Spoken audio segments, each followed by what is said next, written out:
Okay, welcome everyone. It is September 26, 2020, and we are here with Nancy Piwowar for her program, Hidden History Stories of Local African Americans.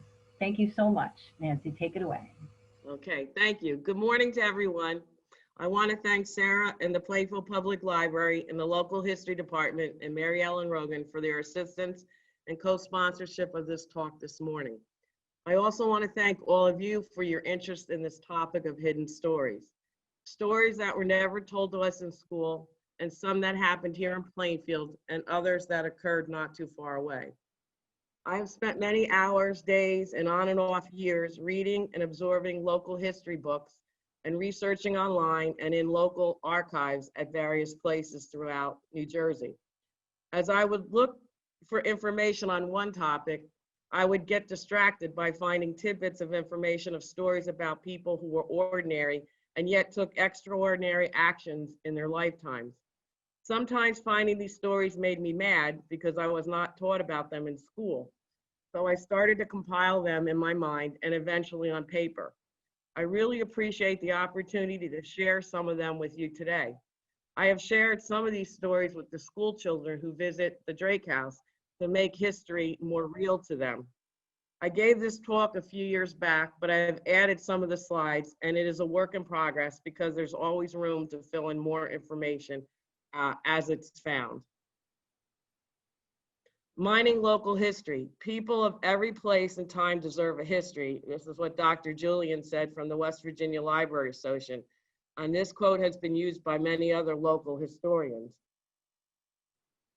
Some of the places where I've mined local history would be the Alexander Library at Rutgers, the David Library of the American Revolution, which is now moved to Philadelphia, the Eastern Episcopal Society in Westchester, Pennsylvania, Historical Society of Plainfield, the Holland Society of the New York Library, the Hunterdon County Historical Society, Morristown and Morris Plains Library, New Jersey Historical Society, New Jersey State Archives, New Jersey State Library, the Plainfield Public Library, which should be first, but because of alphabetizing it goes down lower, and the Theological Seminary and Gardner Sage Library at Rutgers.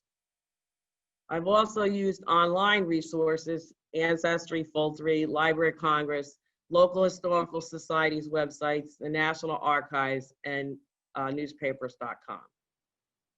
Okay, Revolutionary War story.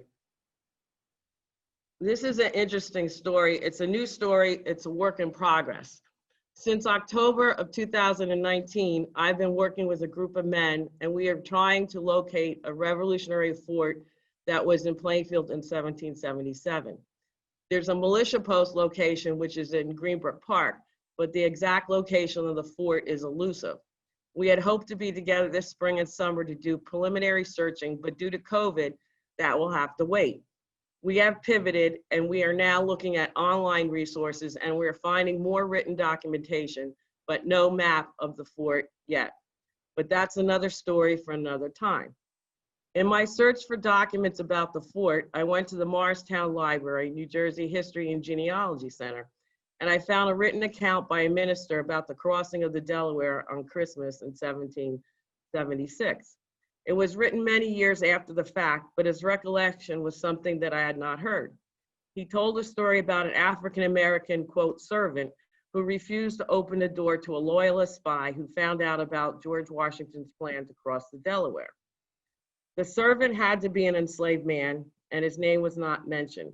On the way home from the library, I kept thinking about this man who refused to open the door. I had never heard that story, and it bothered me. If it can be substantiated by documents, just maybe I could give him a name. COVID has stopped some of the research, but I wanted to bring this to light today because at the very beginning of this country, African Americans have played a significant role. Washington, as you all know, crossed the Delaware, and Colonel Johann Rall, who was the German commander of the Russian troops, was in Trenton. He was staying at Abraham Hunt's house.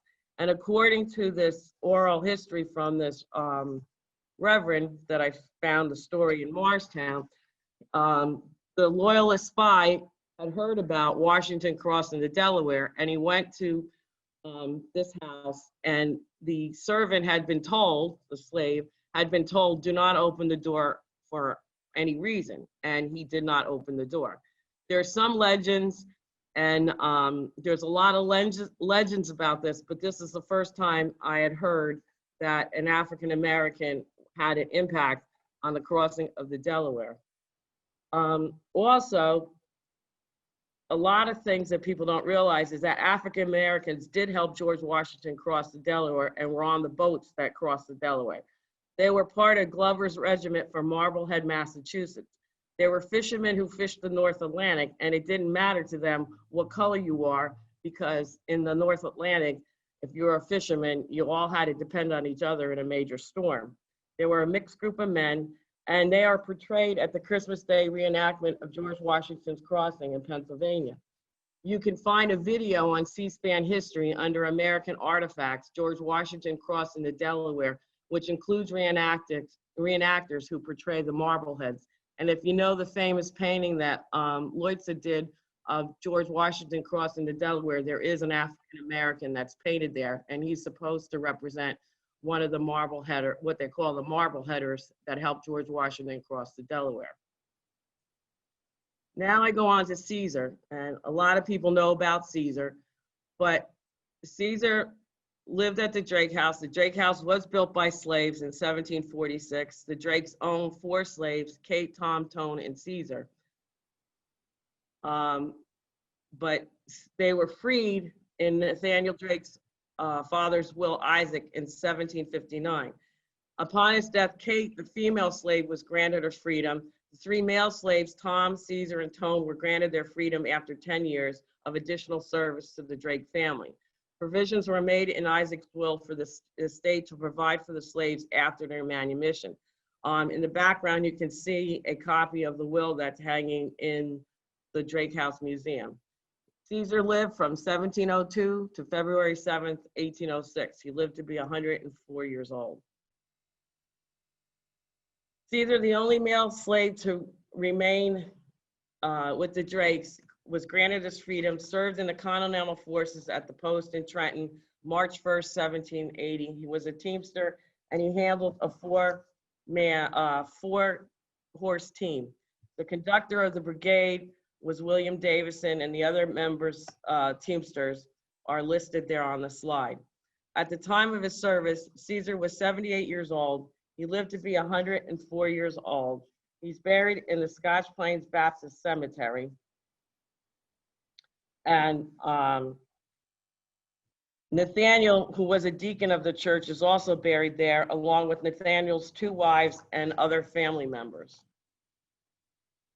This is a copy of Caesar's military record, which I was able to find by first going to the David Library and getting the code number that I needed for him. And then I had to make a trip to the New Jersey State Archives. And amazingly, I was able to find his service record, which is an amazing find. And it lists the names of the men that he served with. As I said, he's buried in the Scotch Plains Baptist Cemetery. And if you go to Scotch Plains on Park Avenue, right off of Park Avenue, you can see the sign that talks about the cemetery that was built there in 1742. And it talks about Caesar, a free man, volunteered as a wagoner in the Revolutionary War. And his tombstone is now protected inside the church while a replica has been placed over his grave. And there are other Revolutionary War veterans that are buried there. And up at the top left-hand corner of this picture, you'll see a monument stone that lists all the men that are buried in the church. And Caesar's name, when you go there, had to be added because when this stone was put up in the 1920s for the DAR, they didn't want to put Caesar's name, but the church insisted, and they made sure that Caesar's name was inscribed on the monument that is now at the church. That's a picture of the tombstone of Caesar that is provided by the United States government. And this is a picture of the old tombstone and the new tombstone. And his tombstone reads, "Here lies the remains of Caesar, an African who died February 1806 and aged 104 years old. He was more than half a century a worthy member of the church in this place and closed his life in the confidence of a Christian. His numerous friends have erected this stone as a tribute of respect to his eminent virtues and piety. When the last trump shall bid the dead arise, when flames shall roll away the earth and skies, and while atheist kings and infidels turn pale, and every hope that but Christ, mankind will fail, Caesar will soar from nature's funeral pile to bask forever in his Savior's smile.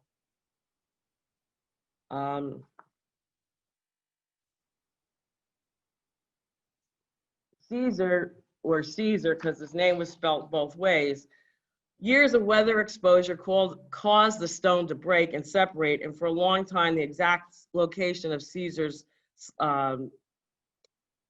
burial site was unknown. By happenstance, Reverend Chas Hutchison was able to match the broken base to the stone leaning against the Scotch Plains Church. In 2001, I did a critical thinking exercise with Max and junior high school students, which brought attention to Caesar's life. In 2010, Scotch Plains chapter of the Alpha Kappa Alpha sorority matched funds with a Union County grant and had a granite replica made of his tombstone. According to Richard Viet and Mark Norstead, Caesar's gravestone may be the oldest surviving gravestone for an African American in New Jersey, and that was out of their book, New Jersey Cemeteries and Tombstones, History in the Landscape.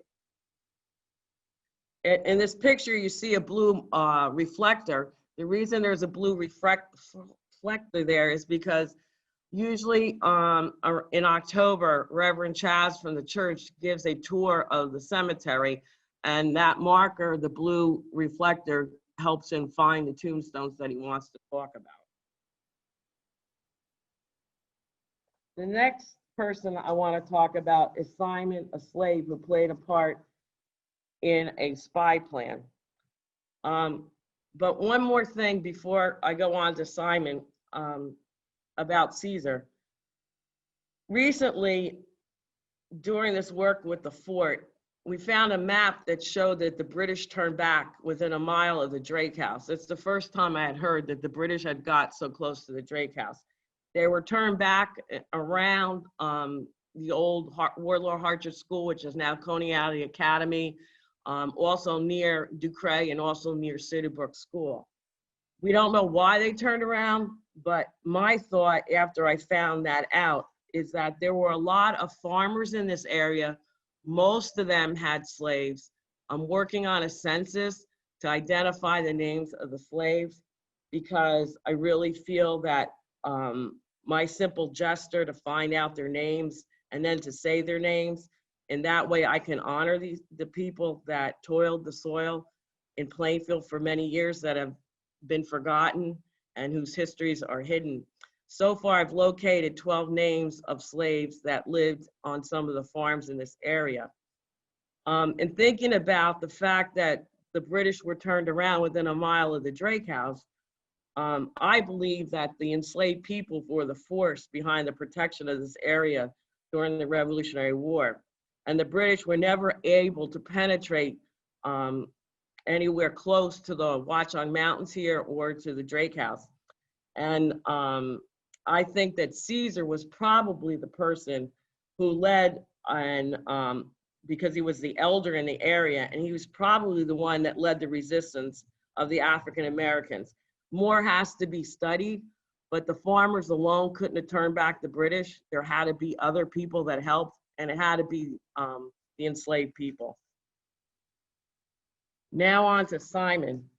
Simon played a part in a spy plan. I found this in the Somerset County Historical Quarterly from 1950.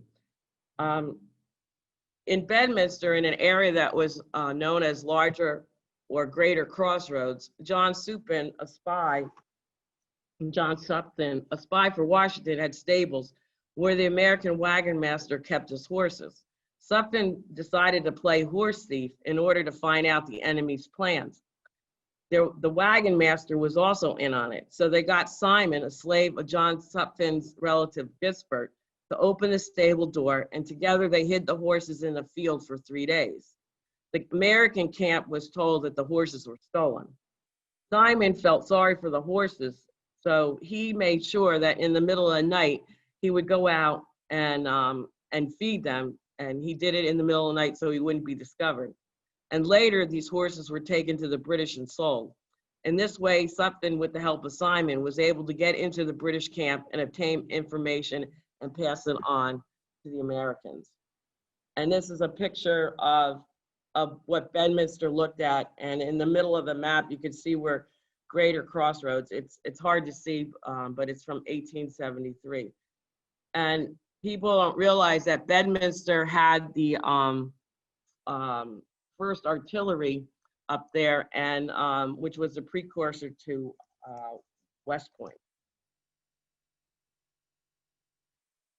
Now we go on to Samuel Sutphin, a slave and a Revolutionary War soldier. The Sutphin name is a pretty popular name in this area. I don't know if he was connected to the other Sutphin that I just mentioned, but it's a pretty popular name in this area. This story was taken out of a 1914 Somerset County Historical Quarterly. Samuel was bought and sold numerous times. Samuel, the slave of Gisbert Bogart, was purchased by Caspar Berger, a Reddington Tavern owner. Samuel was to serve the militia term of Caspar Berger. Samuel did serve and saw action in the Battle of Long Island and the 1777 Battle of Princeton, where he helped carry an injured officer home. Samuel led his fellow militiamen across the Millstone River to defeat a foraging party of British soldiers at the Battle of Millstone. Samuel survived an ambush of Loyalists, Tories, and Iroquois Indians near Elmira, New York. At West Point, he saw hand-to-hand combat and sustained 2 shots to his right leg, an injury that left him scarred and lame for life. Samuel also served at the Battle of Monmouth in 1781.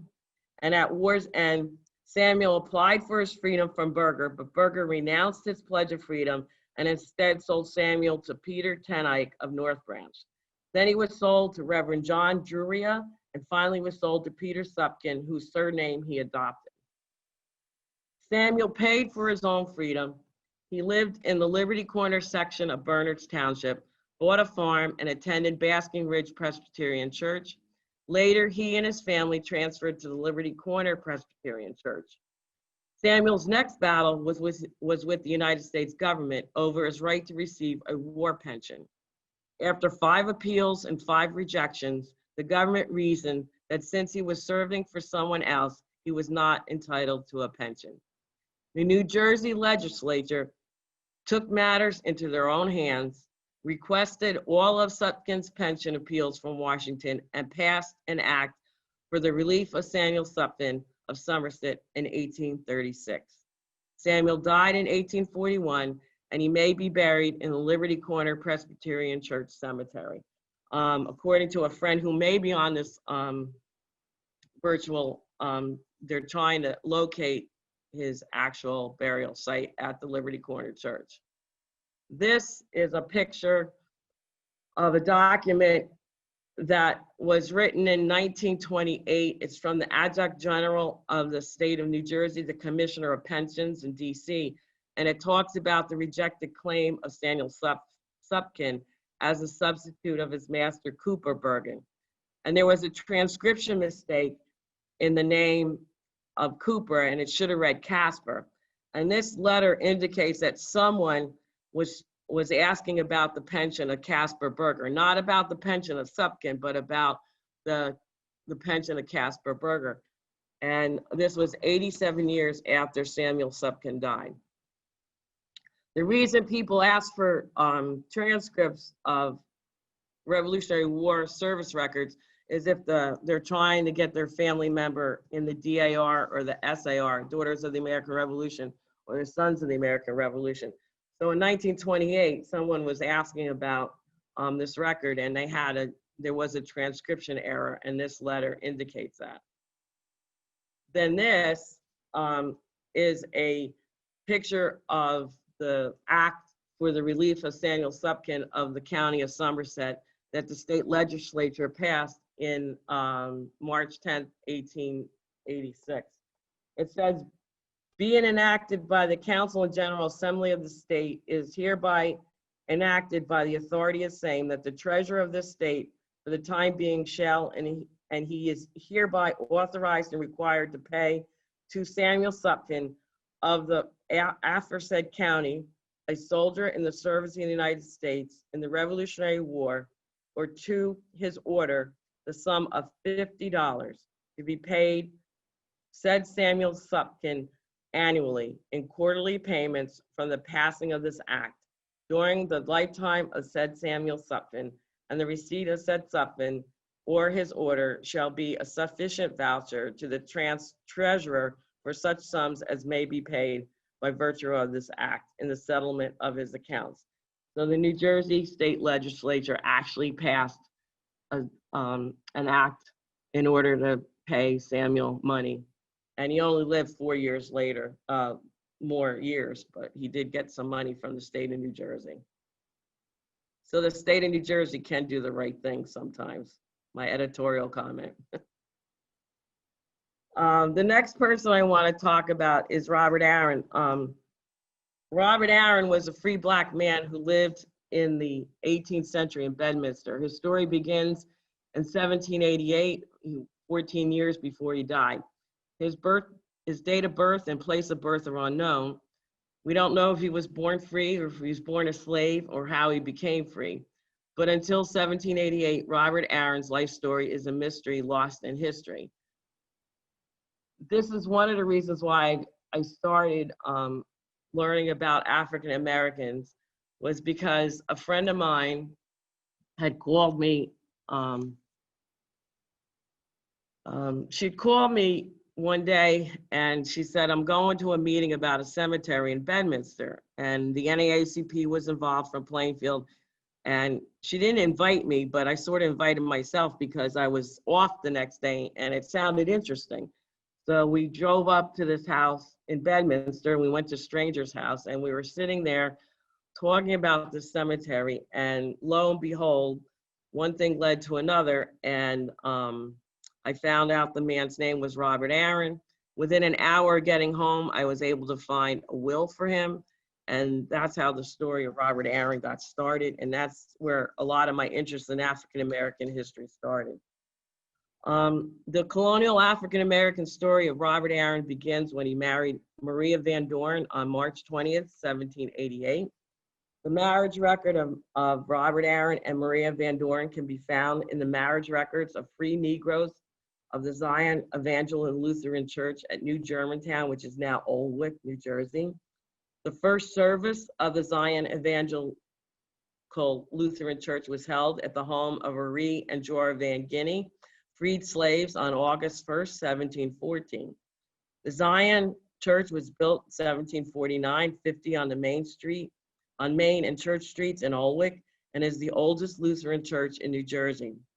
The Zion edifice would have been built when Robert and Maria exchanged marriage vows in 1788. And there's a picture of the church. What's interesting is that the Zion Lutheran Church, the oldest Lutheran church in the state of New Jersey, was actually started in the home of free slaves, and it was in the area of Reddington and then later moved to Oldwick. Marie Van Guinea was a wealthy farmer. He had hundreds of acres. I have not found out why he left the area, but I thought it was significant that the Zion Church, the Lutheran Church, was started in a free African American's home. This is a picture of the marriage certificate. It's hard to see, but near the arrow, you can see Robert Aaron's name and Maria's name in the church register. I have to thank the church for allowing me to show that. On April 30th, 1789, Robert Aaron purchased a little over an acre of land from Peter Dacker and his wife Fincher at Lesser Crossroads in Bedminster for 10 pounds. If anybody's familiar with Bedminster, if you know where Willie's Tavern, it's now Delicious Heights, is located, that's the road, Hillside Avenue, where Robert Aaron purchased some property. This was a small plot of land that was on the main road between Bedminster and Peapack and was described in the deed, and the deed did not indicate the race of Robert Aaron. Robert Aaron was a freeholder, a landowner, and according to the records in the New Jersey State Archives, Robert Aaron paid taxes on land in Bedminster until his death in 1802, and thereafter his wife Mary paid taxes on the land in Bedminster, which is pretty amazing. Robert Aaron was a man of substance and stature, and he was a voter in the elections for government officials. The 1776 New Jersey Constitution said that all inhabitants of the colony of full age who are worth 50 pounds, proclamation money, clear estate in the same, and have resided in the county in which they claim a vote for 12 months, immediately preceding the election, shall be entitled to vote. Then on February 22nd, 1797, the New Jersey legislature passed an act that revives the regulations for elections of public officials and included the word state. But they could still, if you lived in the state for 12 months, you resided in the county for 12 months and were worth 50 pounds, you could vote. Women and African Americans who met the requirements voted and continued to vote in elections until 1807. Women and African Americans were disenfranchised by the New Jersey Act of 1807, which then specified who shall not vote by defining who could vote. And they defined them as free white male citizens of the state of the age of 21 years, worth 50 pounds, proclamation money, clear estate. So we lost the right to vote in 1807. This is from Somerset County Historical Quarterly from 1917. And Robert Aaron's voting record was located at the New Jersey Historical Society, manuscript group 895. I'm trying to get a photograph of it, but with COVID, they're closed and we keep sending emails back and forth. But I was able to see it a few years ago, and I was able to find out that Robert Aaron voted in local elections in 1797, 1800, and 1801. He also voted in an election for representatives of Congress, which was held December 23rd, 24th, 1800. And there's no record of him voting in 1798 or 1799. But in reviewing these Bedminster voting records, no mention is made as to the race of Robert Aaron, and it should be noted that 3 women were also on the voting rolls.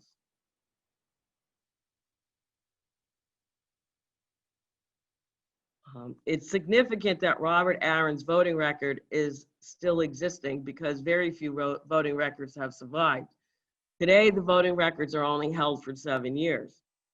Robert Aaron was a man worth 50 pounds, and he voted more than once in local elections. The most important significance is that he voted in the 1800 congressional election, a national election.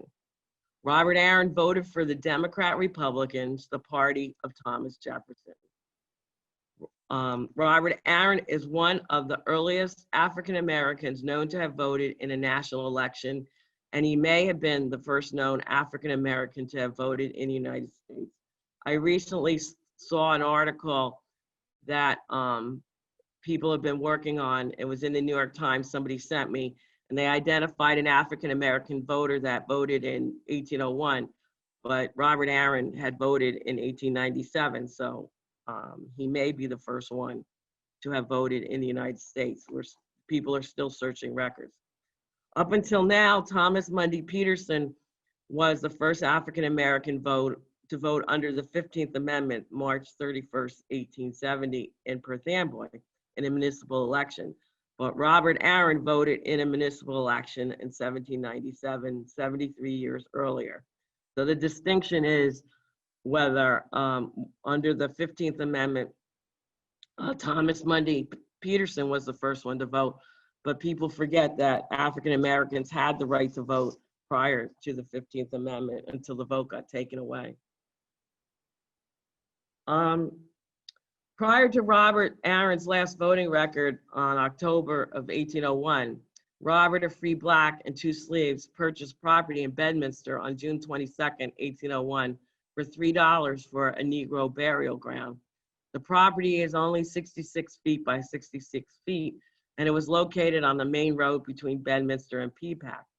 And shortly after he purchased the property in June of 1801 and voted in October 1801, Robert Aaron died. We don't know his exact date, but the place of his death was Bedminster. He had a will, and it was dated January 13th, 1802, and there was an inventory, and it was an interesting will, and this is a picture of the sign that Somerset County erected up there in Bedminster, and we have a ceremony every year on June 22nd to commemorate the African Americans that are there. We don't know how many there are. We've been able to identify at least 8 by name, but there could be 50, there could be 100. We're not sure. Robert Aaron's inventory at his estate was $115.84, which in today's dollars is approximately $2,800. His will did reveal his profession.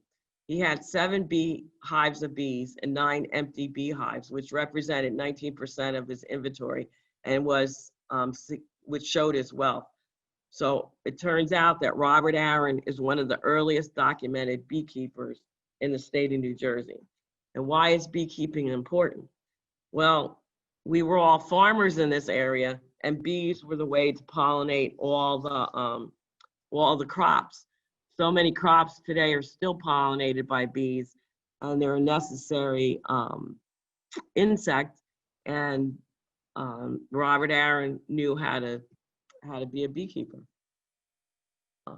Robert Aaron named in his will his wife Mary, Abraham his grandson, who was the eldest son of Anne, Anne was the daughter of Mary. He also named Francis, the son of Yaph, who was a servant. He also named Frank, servant of Jacob VanDoren. And he also named Robert, son of Peter the miller, Mr. Lynn's boy. So you can see there's a whole series of slaves that were named in this will. And he also left money to the Dutch Reformed Church. And if you look at the names of the executors of his will, Mr. Mellick and Mr. Voorhees, and even the witnesses, Arrowsmith, Fulkerson, and Mary Irvine, a lot of these men were men of great stature up there in the Bedminster area in Bernard Township. And so Mr. Aaron had to be highly respected by these men who stood up and witnessed his will for him. Andrew Mellick, who eventually moved to Plainfield, wrote a story of the old farm. This is a picture of a book that was reprinted from that in 1948. Andrew Mellick wrote his book in 1889 in Plainfield. And in that book, he describes the cemetery. It is in the confines of the old farm, which lies to the right on the east side of the highway. Before reaching it, we pass a neglected God's acre. It is a simple burial place of slaves and their posterity who once formed an important element of the workaday world of this township. The headstones, if there ever were any, have long disappeared. The decrepit fences are covered with rambling growth of weeds and creeping vines, and the rains of many years have beaten level the humble mounds of the dusky toilers. So even back in 1889, Andrew Mellick left us a clue of where the cemetery was. Bedminster always basically claimed that they didn't know where it was, but any book that I've read about Bedminster, there was always a small paragraph about a cemetery. Bedminster also has a cemetery for African Americans that is located on Copperwith Road, which is down the street on Lamington.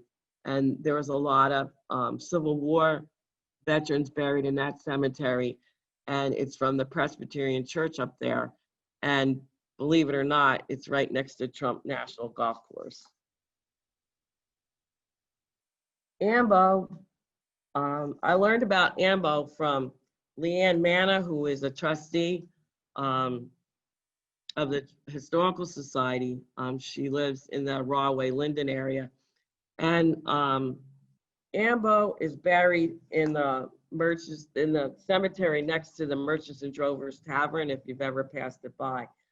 And her tombstone reads, died 1721, 1847, age 100 years. She was born of African parents in the family of Abraham Terrill. She remained a faithful servant to him, his children and grandchildren until his death. Ambo was a slave who worked in the tavern owned by her master, Abraham Terrill. She was born into slavery. At some point in her life, she was set free, but continued to work for the Terrill family in the tavern. The Terrill family apparently cared very much for Ambo because when she died, they had her buried in the family plot and a tombstone erected. Immediately next to her is the grave of Ichabod Terrill. Ambo is one of a few African-American graves from this period that still exist. And the Terrill Tavern is now on the Merchants and Drovers museum site. They moved it. And according to stories, George Washington and a lot of the British visited at different times, visited this tavern. And I just can't imagine the stories that Ambo could tell about serving the British or the Continentals, or even serving George Washington when he stopped by the Terrill Tavern in Rahway. Now we go a little bit later in time to Diana the cook. I found her by accident. There was a picture that we discovered in the Historical Society collection. It had a mat, and it had all these masking tape identifications, and it's really not a great way to archive a photograph, but fortunately someone took the time to identify some of the people in the photograph. And the woman on the roof stood out to me, up front, high, and separated from others. She was the clue to find out the names of the other people. Many of the other people were employees of the hotel, and it is quite a picture of life in the 1860s in Plainfield. And on the back of the mat, I found her name. And once I discovered her name, I went to Ancestry.com and I made a cross-reference to John Laing, who was the owner of the hotel in the 1870 census. And she was listed as Diana Cooper, and she was a cook in the hotel, and she was born in New Jersey. She was 50 years old, and under the heading education, it said that she could not write. And then, excuse me, this is a picture of the 1870 census, and then I blew up on the right-hand side, Diana Cooper, cook in the hotel, and then you can see the other names of some of the other people that lived at the hotel at the time of the census. So everybody, please do your census. It's important because later on, family members, relatives, years from now can find out where you lived and maybe find out information about what you did for a living. The Laing Hotel was located at the intersection of West Front Street and Madison Avenue. It was built in 1828, and it was a meeting place and popular hotel for the people that traveled the Old York Road, which was Front Street from New York to Philadelphia on the Shore Swift line, which was the stagecoach line, which later became the railroad. And it was here at the Laing Hotel that the city fathers formulated the first city charter in 1869. The hotel was permanently closed in 1892, and it became part of the original Babcock building. That building burnt down in 1902, and then later the Babcock building burnt again in 1970, and now it's the site of the McDonald's downtown. An interesting story about the hotel is that it was only closed once in its 64 years of operation when the city of Plainfield refused to renew its liquor license. The building, the owner, decided to board it up, and all the guests were sent to the parsonage of the Methodist Church, which was located across the street, and that comes from the 300th Plainfield book. The hidden history stories of local African Americans. The Drake family has other stories to tell, even though diaries do not exist. One of Nathaniel's great-grandsons, Charles Daniel Drake, was the attorney who took the depositions for the Dred Scott decision. He did not try the case, but he was the initial attorney helping the Scotts. The reason for that was he lived in Missouri. He had married a member of the Blow family, and the Blow family were the original owners of Dred Scott. And we think, according to the Missouri Historical Society, we think that the children, when Dred Scott was trying to fight and be free, that the children backed him and helped him with the depositions and get Daniel Drake to be one of the initial attorneys on the case. Charles Daniel Drake is another story in and of itself. At one time, he was a supporter of slavery, but later on, he basically renounced it, and he did take up the fight for Dred Scott. But he never continued the case because he moved back to Cincinnati to be with his family after his wife died. Another great-grandson of Nathaniel, James Madison Drake, served in the Civil War and was taken prisoner. He managed to jump off a moving train and escape. It took weeks for him to get to the Union lines in Tennessee. But when he was on the run, he found refuge with enslaved people. And I think he felt able to go to enslaved peoples because he knew the story of Caesar. I can't prove that, but he would have known his great-grandfather's releasing of the slaves that they owned, and so he went to the slaves to get help while he was on the run. And he also later went on to get help from deserters of the Confederate Army who were located up in the Blue Ridge Mountains. There are a lot of hidden stories waiting to be found in historical societies, local library archives, family records, attics, and pieces of puzzles waiting to be put together and woven into stories that are true and no longer myths or urban legends. All of these stories of ordinary people doing extraordinary things, whether enslaved or free, illustrate the contributions of African Americans that are woven into American histories. These stories need to be told and not hidden or forgotten. And as Dr. Julian said, people of every place and time deserve a history. That's basically my talk. If anybody has any questions, Sarah, you can send them to me. Hopefully I have answers. Otherwise, I'll have to look them up and research them. We don't have any questions right now. So if people want to type into the chat,